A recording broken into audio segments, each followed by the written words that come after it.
365 நாட்கள் பைபிள் சவாலின் 56வது நாளுக்கு வரவேற்கிறோம். இன்று நாம் உபாகமம் 13 முதல் 15 அத்தியாயங்கள் வாசிக்கிறோம். இந்த வாசிப்பு தேவனுக்கு விசுவாசமாக நிலைத்திருக்கவும் அவரிடமிருந்து விலகச் செய்கிற எல்லாவற்றையும் தள்ளிக்கொள்ளவும் இரக்கத்துடனும் தாராளத்துடனும் கீழ்ப்படிதலுடனும் வாழ அழைக்கிறது.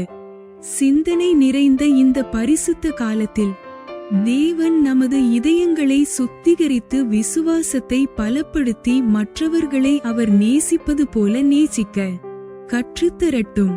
ஆண்டவரே, உமது வார்த்தைக்கு உண்மையாக எங்களை காத்து நீதியின் பாதைகளில் நடத்தும்.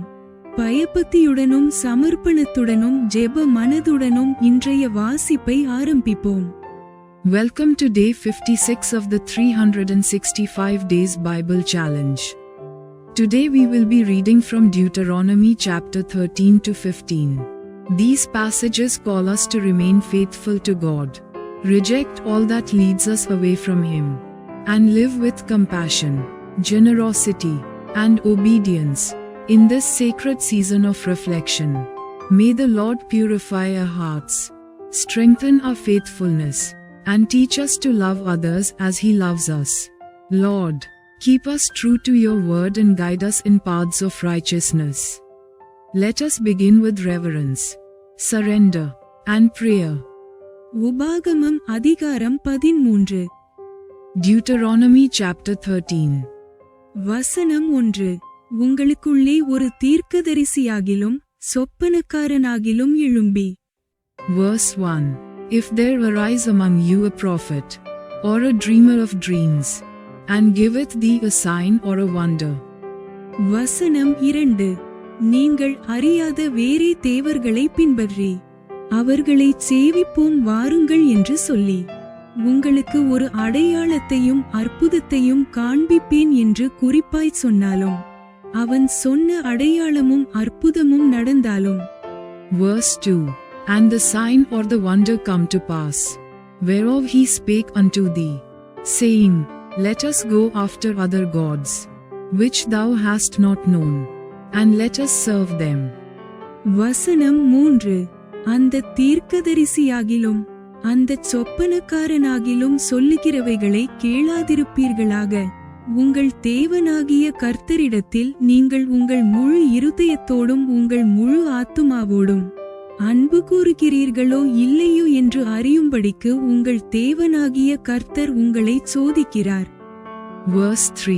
Thou shalt not hearken unto the words of that prophet, or that dreamer of dreams, for the Lord your God proveth you, to know whether ye love the Lord your God with all your heart and with all your soul. வசனம் 4.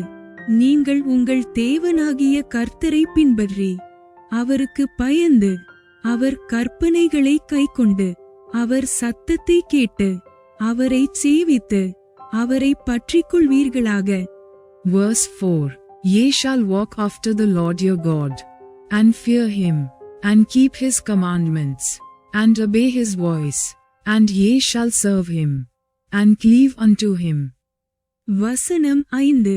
அந்த தீர்க்கதரிசியும் அந்த சொப்பனக்காரனும் கொலை செய்யப்படக்கடவன். நீங்கள் நடக்கும்படி உங்கள் தேவனாகிய கர்த்தர் உங்களுக்கு விதித்த வழியை விட்டு உங்களை விலக்கும்படி அவன் உங்களை எகிப்து தேசத்திலிருந்து புறப்பட பண்ணினவரும் உங்களை அடிமைத்தன வீட்டிலிருந்து நீங்களாக்கி மீட்டுக்கொண்டவருமான உங்கள் தேவனாகிய கர்த்தருக்கு விரோதமான துரோக பேச்சை பேசினான். இப்படிப்பட்ட தீமையை உங்களிடத்திலிருந்து விலக்குவீர்களாக. Verse 5. And that prophet, or that dreamer of dreams, shall be put to death, because he hath spoken to turn you away from the Lord your God, which brought you out of the land of Egypt, and redeemed you out of the house of bondage, to thrust thee out of the way which the Lord thy God commanded thee to walk in. So shalt thou put the evil away from the midst of thee. வசனம் 6. உன் தாய்க்கு பிறந்த உன் சகோதரனாகிலும் உன் குமாரனாகிலும் உன் குமாரத்தியாகிலும் உன் மார்பிலுள்ள உன் மனைவியாகிலும் உன் பிராணனைப் போலிருக்கிற உன் சிநேகிதனாகிலும் உன்னை நோக்கி, நாம் போய் வேறே தேவர்களைச் சேவிப்போம் வாருங்கள் என்று சொல்லி. Verse 6. If thy brother, the son of thy mother, or thy son, or thy daughter, or the wife of thy bosom, or thy friend, which is as thine own soul, entice thee secretly, saying, Let us go and serve other gods, which thou hast not known, thou, nor thy fathers. வசனம் 7. உன்னைச் சுற்றிலும் உனக்குச் சமீபத்திலாகிலும் உனக்குத் தூரத்திலாகிலும் தேசத்தின் ஒருமுனை தொடங்கி மறுமுனை மட்டும் உள்ள எவ்விடத்திலாகிலும் இருக்கிற ஜனங்களுடைய தேவர்களில் நீயும் உன் பிதாக்களும் அறியாத அந்நிய தேவர்களைச் சேவிக்கும்படி இரகசியமாய் உன்னை ஏவிவிட்டாள். Verse 7. Namely, of the gods of the people which are round about you, nigh unto thee, or far off from thee, from the one end of the earth even unto the other end of the earth. வசனம் 8. நீ அவனுக்குச் சம்மதியாமலும் அவனுக்குச் செவி கொடாமலும் உன் கண் அவன் மேல் இரக்கங்கொள்ளாமலும் அவனை தப்பவிடாமலும் அவனை ஒளித்து வைக்காமலும். Verse 8. Thou shalt not consent unto him, nor hearken unto him, neither shall thine eye pity him, neither shalt thou spare, neither shalt thou conceal him. வசனம் 9. அவனை கொலை செய்து போட வேண்டும். அவனை கொலை செய்வதற்கு முதல் உன் கையும் பின்பு சகல ஜனத்தின் கையும் அவன் மேல் இருக்க கடவது. Verse 9. But thou shalt surely kill him, thine hand shall be first upon him to put him to death, and afterwards the hand of all the people. வசனம் 10. அடிமைத்தன வீடாகிய எகிப்து தேசத்திலிருந்து உன்னை புறப்பட பண்ணின உன் தேவனாகிய கர்த்தரை விட்டு விலகும்படி அவன் உன்னை ஏவினபடியினால் அவன் சாகும்படி அவன் மேல் கல்லெறிய கடவாய். Verse 10. And thou shalt stone him with stones, that he die, because he hath sought to thrust thee away from the Lord thy God, which brought thee out of the land of Egypt, from the house of bondage. வசனம் 11. இஸ்ரவேலர் யாவரும் அதைக் கேட்டு பயந்து இனி உன் நடுவே இப்படிப்பட்ட தீமையான காரியத்தைச் செய்யாதிருப்பார்கள். Verse 11. And all Israel shall hear, and fear, and shall do no more any such wickedness as this is among you. வசனம் 12. உன் தேவனாகிய கர்த்தர் உனக்கு குடியிருக்கும்படி கொடுக்கும் பட்டணங்கள் ஒன்றில் பேலியாளின் மக்களாகிய துஷ்ட மனிதர் உன்னிடத்திலிருந்து புறப்பட்டு. Verse 12. If thou shalt hear, say, in one of thy cities, which the Lord thy God hath given thee to dwell there, saying. வசனம் 13. நீங்கள் அறியாத வேறே தேவர்களைச் சேவிக்கப் போவோம் வாருங்கள் என்று தங்கள் பட்டணத்தின் குடிகளை ஏவினார்கள் என்கிற செய்தியை கேள்விப்படும்போது. Verse 13. Certain men, the children of Belial, are gone out from among you, and have withdrawn the inhabitants of their city, saying, Let us go and serve other gods, which ye have not known. வசனம் 14. நீ நன்றாய் விசாரித்து கேட்டாராய்ந்து அப்படிப்பட்ட அருவருப்பான காரியம் உன் நடுவே நடந்தது மெய்யும் நிச்சயமும் என்று காண்பாயானால். Verse 14. Then shalt thou inquire, and make search, and ask diligently, and, behold, if it be truth, and the thing certain, that such abomination is wrought among you. வசனம் 15. அந்த பட்டணத்தின் குடிகளை பட்டயக்கருக்கினால் வெட்டி அதையும் அதிலுள்ள யாவட்டையும் அதின் மிருகஜீவன்களையும் பட்டயக்கருக்கினால் சங்காரம் பண்ணி. Verse 15. Thou shalt surely smite the inhabitants of that city with the edge of the sword, destroying it utterly, and all that is therein, and the cattle thereof, with the edge of the sword. வசனம் 16. அதில் கொள்ளையிட்டதையெல்லாம் அதின் நடுவீதியிலே கூட்டி உன் தேவனாகிய கர்த்தருக்கு என்று அந்த பட்டணத்தையும் அதில் கொள்ளையிடப்பட்ட யாவட்டையும் முழுவதும் அக்கினியில் சுட்டெரிக்க கடவாய். அது இனி கட்டப்படாமல் நித்திய மண்மேடாயிருக்க கடவது. Verse 16. And thou shalt gather all the spoil of it into the midst of the street thereof, and shalt burn with fire the city, and all the spoil thereof every whit, for the Lord thy God. And it shall be an heap forever, it shall not be built again. வசனம் 17. சபிக்கப்பட்ட பொருளில் ஒன்றும் உன் கையில் இருக்க வேண்டாம். நான் இன்று உனக்கு கற்பிக்கிற உன் தேவனாகிய கர்த்தரின் கற்பனைகளை எல்லாம் நீ கைக்கொண்டு உன் தேவனாகிய கர்த்தருடைய பார்வைக்கு செம்மையானதைச் செய்யும்படி அவர் சத்தத்திற்கு செவி கொடுப்பாயானால். Verse 17. And there shall cleave not of the cursed thing to thine hand, that the Lord may turn from the fierceness of his anger, and show thee mercy, and have compassion upon thee, and multiply thee, as he hath sworn unto thy fathers. வசனம் 18. கர்த்தர் தமது கோபத்தின் உக்கிரத்தை விட்டு திரும்பி உனக்கு தயை செய்து உனக்கு இரங்கி அவர் உன் பிதாக்களுக்கு ஆணையிட்டபடி உன்னை விருத்தியடைய பண்ணுவார். Verse 18. When thou shalt hearken to the voice of the Lord thy God, to keep all his commandments which I command thee this day, to do that which is right in the eyes of the Lord thy God. உபாகமம் அதிகாரம் 14. Deuteronomy chapter 14. வசனம் 1. நீங்கள் உங்கள் தேவனாகிய கர்த்தரின் பிள்ளைகள் செத்தவனுக்காக கீறிக்கொள்ளாமலும் உங்கள் கண்களுக்கு இடையிலே சவரம் பண்ணாமலும் இருப்பீர்களாக. Verse 1. Ye are the children of the Lord your God. Ye shall not cut yourselves, nor make any baldness between your eyes for the dead. வசனம் 2. நீங்கள் உங்கள் தேவனாகிய கர்த்தருக்கு பரிசுத்தமான ஜனங்கள். பூமியின் மீதெங்குமுள்ள எல்லா ஜனங்களிலும் உங்களையே கர்த்தர் தமக்கு சொந்த ஜனங்களாயிருக்க தெரிந்து கொண்டார். Verse 2. For thou art an holy people unto the Lord thy God, and the Lord hath chosen thee to be a peculiar people unto himself, above all the nations that are upon the earth. வசனம் 3. அருவருப்பானதொன்றையும் புசிக்க வேண்டாம். Verse 3. Thou shalt not eat any abominable thing. வசனம் 4. நீங்கள் புசிக்கத்தகும் மிருகங்களாவன மாடும் செம்மறியாடும் வெள்ளாடும். Verse 4. These are the beasts which ye shall eat, the ox, the sheep, and the goat. வசனம் 5.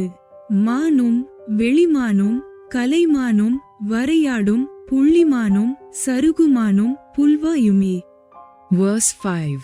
The hart, and the roebuck, and the fallow deer, and the wild goat, and the pygod, and the wild ox, and the shamwa. வசனம் 6. மிருகங்களில் விரிகுளம்புள்ளதாயிருந்து குளம்புகள் இரண்டாக பிரிந்திருக்கிறதும் அசை போடுகிறதுமான சகல மிருகங்களையும் நீங்கள் புசிக்கலாம். Verse 6.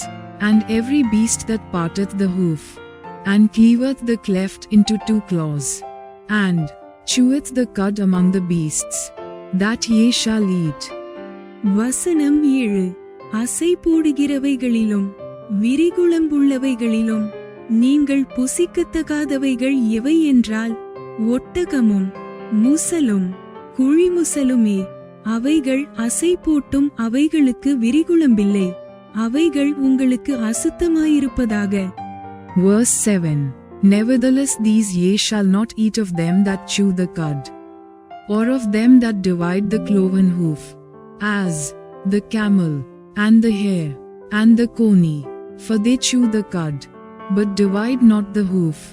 Therefore they are unclean unto you. வசனம் 8. பன்றியும் புசிக்கத்தகாது, அது விரிகுளம்புள்ளதாயிருந்தும் அசை போடாதிருக்கும், அது உங்களுக்கு அசுத்தமாயிருப்பதாக. இவைகளின் மாம்சத்தை புசியாமலும் இவைகளின் உடலை தொடாமலும் இருப்பீர்களாக. Verse 8. And the swine, because it divideth the hoof, yet cheweth not the cud. It is unclean unto you. Ye shall not eat of their flesh, nor touch their dead carcass. வசனம் 9. ஜலத்தில் இருக்கிற எல்லாவற்றிலும் சிறகும் செதிளும் உள்ளவைகளையெல்லாம் நீங்கள் புசிக்கலாம். Verse 9. These ye shall eat of all that are in the waters, all that have fins and scales shall ye eat. வசனம் 10. சிறகும் செதிளும் இல்லாத யாதொன்றையும் புசிக்கலாகாது, அது உங்களுக்கு அசுத்தமாயிருப்பதாக. Verse 10. And whatsoever hath not fins and scales ye may not eat, it is unclean unto you. வசனம் 11. சுத்தமான சகல பட்சிகளையும் நீங்கள் புசிக்கலாம். Verse 11. Of all clean birds ye shall eat. வசனம் 12. நீங்கள் புசிக்கத்தகாதவைகள் எவை என்றால் கழுகும் கருடனும் கடலுராஞ்சியும். Verse 12. But these are they of which ye shall not eat, the eagle, and the ossifrage, and the osprey. வசனம் 13. பைரியும் வல்லூரும் சகலவித பருந்தும். Verse 13. And the glade, and the kite, and the vulture after his kind. வசனம் 14. சகலவித காகங்களும். Verse 14. And every raven after his kind. வசனம் 15. தீக்குருவியும் கூகையும் செம்புகமும் சகலவிதமான டேகையும். Verse 15. And the owl, and the night hawk, and the cuckoo, and the hawk after his kind. வசனம் 16. ஆந்தையும் கூட்டானும் நாரையும். Verse 16. The little owl, and the great owl, and the swan. வசனம் 17. கூழக்கடாவும் குருகும் நீர்க்காகமும். Verse 17. And the pelican, and the gier eagle, and the cormorant. வசனம் 18. கொக்கும் சகலவித ராஜாளியும் புழுக்குத்தியும் விளவாலுமே. Verse 18. And the stork, and the heron after her kind, and the lapwing, and the bat. வசனம் 19. பறக்கிறவைகளில் ஊர்வன யாவும் உங்களுக்கு அசுத்தமாயிருப்பதாக, அவைகள் புசிக்கத்தகாதவைகள். Verse 19. And every creeping thing that flieth is unclean unto you, they shall not be eaten. வசனம் 20. சுத்தமான பறவைகள் யாவையும் நீங்கள் புசிக்கலாம். Verse 20. But of all clean fowls ye may eat. வசனம் 21. தானாய் இறந்து போனதொன்றையும் புசிக்க வேண்டாம். உங்கள் வாசல்களில் இருக்கிற பரதேசிக்கு அதை புசிக்க கொடுக்கலாம், அல்லது அந்நியனுக்கு அதை விற்று போடலாம். நீங்கள் உங்கள் தேவனாகிய கர்த்தருக்கு பரிசுத்த ஜனங்கள். வெள்ளாட்டுக்குட்டியை அதின் தாயின் பாலிலே சமைக்க வேண்டாம். Verse 21. Ye shall not eat of anything that dieth of itself. Thou shalt give it unto the stranger that is in thy gates, that he may eat it, or thou mayest sell it unto an alien. For thou art an holy people unto the Lord thy God. Thou shalt not see the kid in his mother's milk. வசனம் 22. நீ உன் தேவனாகிய கர்த்தருக்கு எப்பொழுதும் பயந்திருக்க பழகும்படிக்கு வருஷந்தோறும் நீ விதைக்கிற விதைப்பினாலே வயலில் விளையும் எல்லா பலனிலும் தசமபாகத்தை பிரித்து. Verse 22. Thou shalt truly tithe all the increase of thy seed, that the field bringeth forth year by year. வசனம் 23.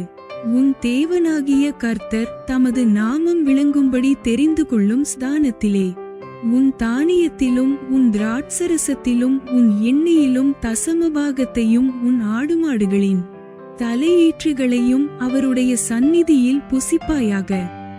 Verse 23.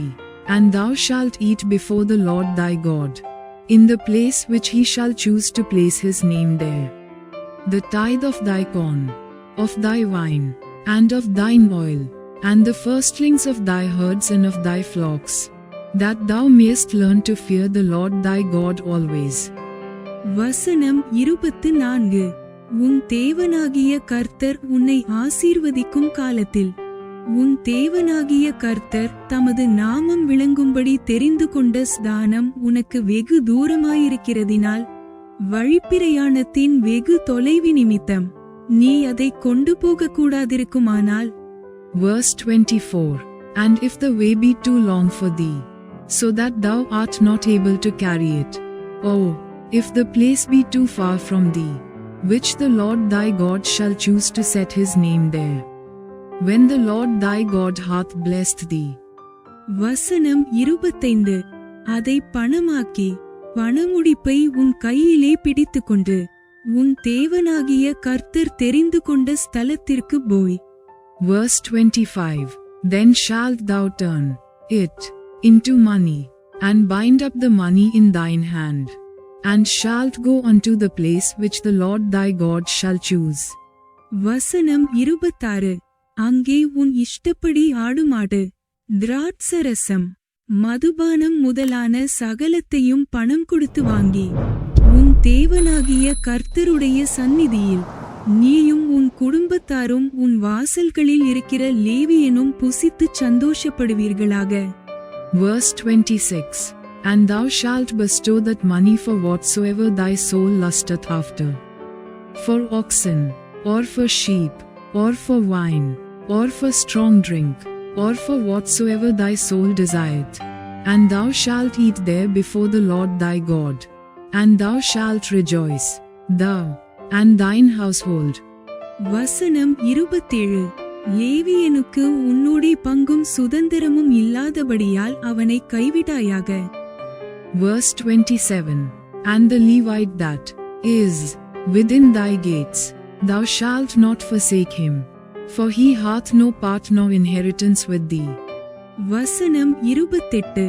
3ஆம் வருஷத்தின் முடிவிலே அவ்வருஷத்தில் உனக்கு வந்த பலன் எல்லாவற்றிலும் தசமபாகத்தை பிரித்து உன் வாசல்களில் வைக்க கடவாய்.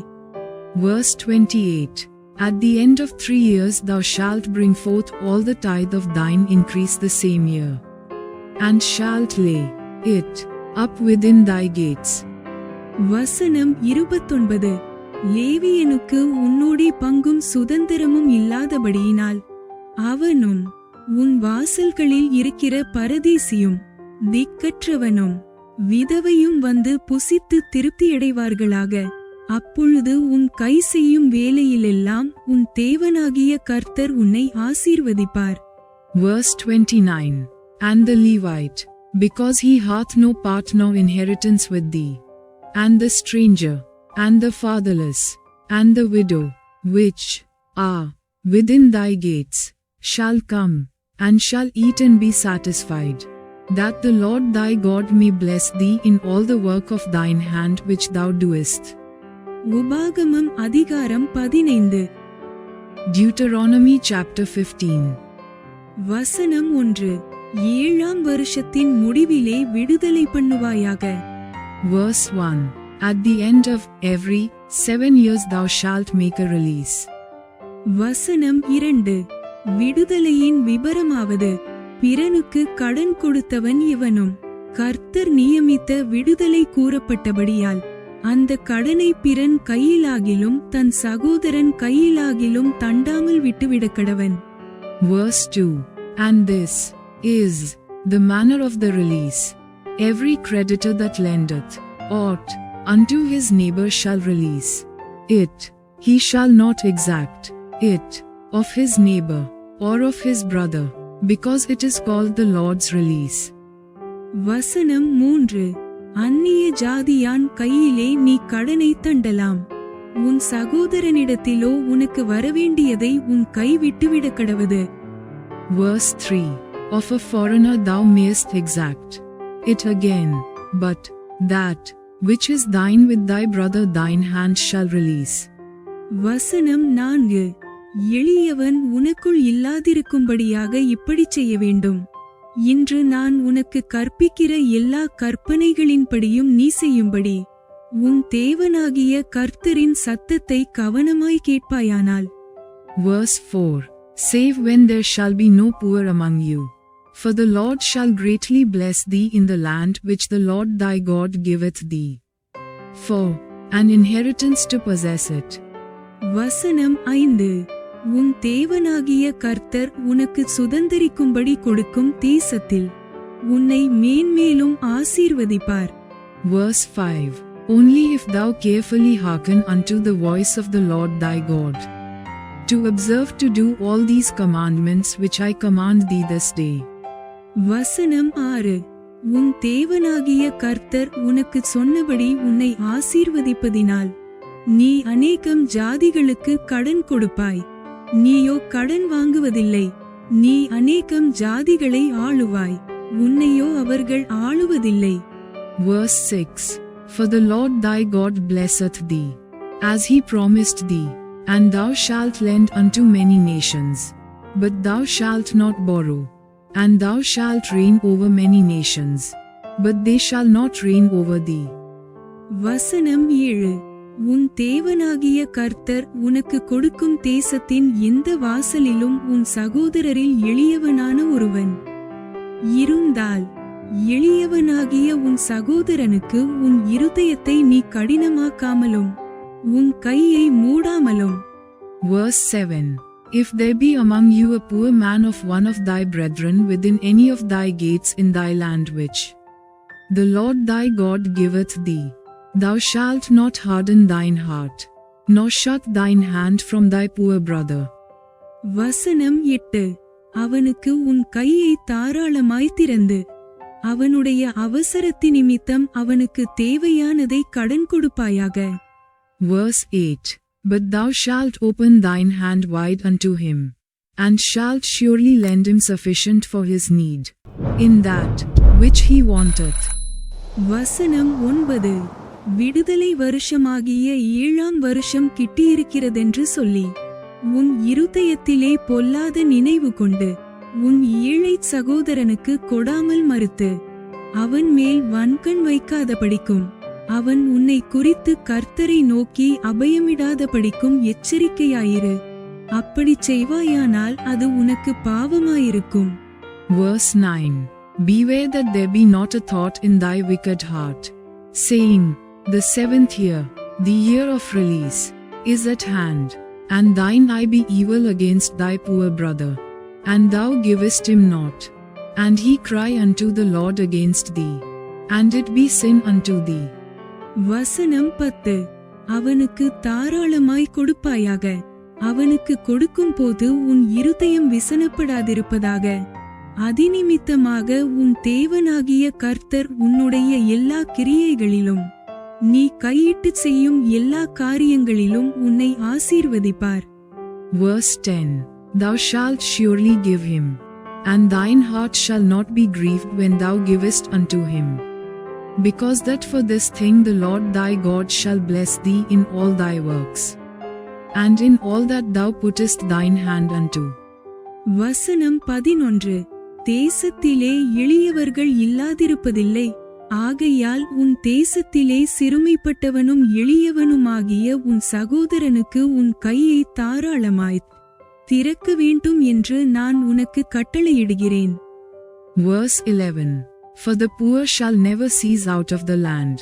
Therefore I command thee, saying, Thou shalt open thine hand wide unto thy brother, to thy poor, and to thy needy, in thy land. வசனம் 12. உன் சகோதரனாகிய எபிரெய புருஷனாகிலும் எபிரெய ஸ்திரீயாகிலும் உனக்கு விலைப்பட்டால் 6 வருஷம் உன்னிடத்தில் சேவிக்க வேண்டும். 7ஆம் வருஷத்தில் அவனை விடுதலை பண்ணி அனுப்பிவிடுவாயாக. Verse 12. And if thy brother, an Hebrew man, or an Hebrew woman, be sold unto thee, and serve thee 6 years, then in the 7th year thou shalt let him go free from thee. வசனம் 13. அவனை விடுதலை பண்ணி அனுப்பிவிடும்போது அவனை வெறுமையாய் அனுப்பிவிடாமல். Verse 13. And when thou sendest him out free from thee, thou shalt not let him go away empty. வசனம் 14. உன் தேவனாகிய கர்த்தர் உன்னை ஆசீர்வதித்ததின்படி உன் ஆட்டுமந்தையிலும் உன் களத்திலும் உன் ஆலையிலும் எடுத்து அவனுக்கு தாராளமாய் கொடுத்து அனுப்பிவிடுவாயாக. Verse 14. Thou shalt furnish him liberally out of thy flock, and out of thy flow, and out of thy winepress, of that wherewith the Lord thy God hath blessed thee thou shalt give unto him. வசனம் 15. நீ எகிப்து தேசத்தில் அடிமையாயிருந்ததையும் உன் தேவனாகிய கர்த்தர் உன்னை மீட்டுக் கொண்டதையும் நினைவு கூறக்கடவாய். ஆகையால் நான் இன்று இந்த காரியத்தை உனக்கு கட்டளையிடுகிறேன். Verse 15. And thou shalt remember that thou wast a bondman in the land of Egypt, and the Lord thy God redeemed thee. Therefore I command thee this thing today. வசனம் 16. ஆனாலும் அவன் உன்னிடத்தில் நன்மை பெற்று உன்னையும் உன் குடும்பத்தையும் நேசிப்பதினால் நான் உன்னை விட்டு போக மாட்டேன் என்று உன்னுடனே சொல்வானேயாகில். Verse 16. And it shall be, if he say unto thee, I will not go away from thee, because he loveth thee and thine house, because he is well with thee. வசனம் 17. நீ ஒரு கம்பியை எடுத்து அவன் காதை கதவோடே சேர்த்து குத்துவாயாக. பின்பு அவன் என்றைக்கும் உனக்கு அடிமையாயிருக்க கடவன். உன் அடிமை பெண்ணுக்கும் அப்படியே செய்ய கடவாய். Verse 17. Then thou shalt take an awl, and thrust it through his ear unto the door, and he shall be thy servant forever. And also unto thy maidservant thou shalt do likewise. வசனம் 18. அவனை விடுதலையாக்கி அனுப்பிவிடுவது உனக்கு விசனமாய் காணப்பட வேண்டாம். இரட்டிப்பான கூலிக்கு ஈடாக 6 வருஷம் உன்னிடத்தில் சேவித்தானே. இப்படி உன் தேவனாகிய கர்த்தர் நீ செய்யும் எல்லாவற்றிலும் உன்னை ஆசீர்வதிப்பார். Verse 18. It shall not seem hard unto thee, when thou sendest him away free from thee, for he hath been worth a double hired servant to thee, in serving thee 6 years. And the Lord thy God shall bless thee in all that thou doest. வசனம் 19. உன் ஆடுமாடுகளில் தலையீற்றாகிய ஆணையெல்லாம் உன் தேவனாகிய கர்த்தருக்கு பரிசுத்தமாக்க கடவாய். உன் மாட்டின் தலையீற்றை வேலை கொள்ளாமலும் உன் ஆட்டின் தலையீற்றை மயிர் கத்தறியாமலும் இருப்பாயாக. Verse 19. All the firstling males that come of thy herd and of thy flock thou shalt sanctify unto the Lord thy God. Thou shalt do no work with the firstling of thy bullock, nor shear the firstling of thy sheep. வசனம் 20. கர்த்தர் தெரிந்து கொள்ளும் ஸ்தலத்திலே வருஷந்தோறும் நீயும் உன் வீட்டாருமாய் உன் தேவனாகிய கர்த்தருடைய சந்நிதியில் அப்படிப்பட்டவைகளை புசிக்க கடவீர்கள். Verse 20. Thou shalt eat it before the Lord thy God year by year in the place which the Lord shall choose, thou and thy household. வசனம் 21. அதற்கு முடம் குருடு முதலான யாதொரு பழுது இருந்தால் அதை உன் தேவனாகிய கர்த்தருக்கு பலியிட வேண்டாம். Verse 21. And if there be any blemish therein, as if it be lame, or blind, or have any ill blemish, thou shalt not sacrifice it unto the Lord thy God. வசனம் 22. அப்படிப்பட்டதை நீ உன் வாசல்களிலே கலைமானையும் வெளிமானையும் புசிப்பது போல புசிக்கலாம். தீட்டுப்பட்டவனும் தீட்டுப்படாதவனும் அதை புசிக்கலாம். Verse 22. Thou shalt eat it within thy gates. The unclean and the clean person shall eat it, alike, as the roebuck, and as the hart. வசனம் 23. அதின் இரத்தத்தை மாத்திரம் சாப்பிடாமல் அதை தண்ணீரைப் போல தரையிலே ஊற்றிவிடக் கடவாய். Verse 23. Only thou shalt not eat the blood thereof, thou shalt pour it upon the ground as water. Bible சவாலின் 56வது நாள் இவ்வுடன் நிறைவடைகிறது. இன்றைய வாசிப்பு தேவனுக்கு விசுவாசமாக இருப்பது அளவில்லா வாழ்க்கையையும் சுதந்திரத்தையும் ஆசீர்வாதத்தையும் தருகிறது என்பதை நினைவூட்டட்டும். மனந்திரும்புதலும் கிருபையும் நிறைந்த இந்த பயணத்தில் ஆண்டவர் எங்கள் இதயங்களை தாராளத்திற்கு திறந்து சோதனையிலிருந்து காத்து தனது சமாதானத்தால் நிரப்பட்டும். ஆண்டவரே, எங்கள் வாழ்க்கைகள் தினமும் உமது அன்பையும் சத்தியத்தையும் பிரதிபலிக்கட்டும். இன்று உங்கள் இதயத்தில் உள்ள ஒரு ஜெபத்தையோ நன்றியையோ கமெண்டில் பகிருங்கள். நாளை 57வது நாளில் மீண்டும் சந்திப்போம். தேவன் ஆசீர்வதிப்பாராக. Day 56 of our Bible challenge is now complete. May today's reading remind you that faithfulness to God brings life, freedom, and blessing beyond measure. As we continue in this journey of repentance and grace, may the Lord open our hearts to generosity, protect us from temptation, and fill us with His peace. Lord, let our lives reflect your love and truth each day. Comment below one prayer or thanksgiving from your heart today. And join us again tomorrow for day 57. God bless you. Thanks for watching. Like, comment, and subscribe to Daily Bible Tamil in English. Word of God.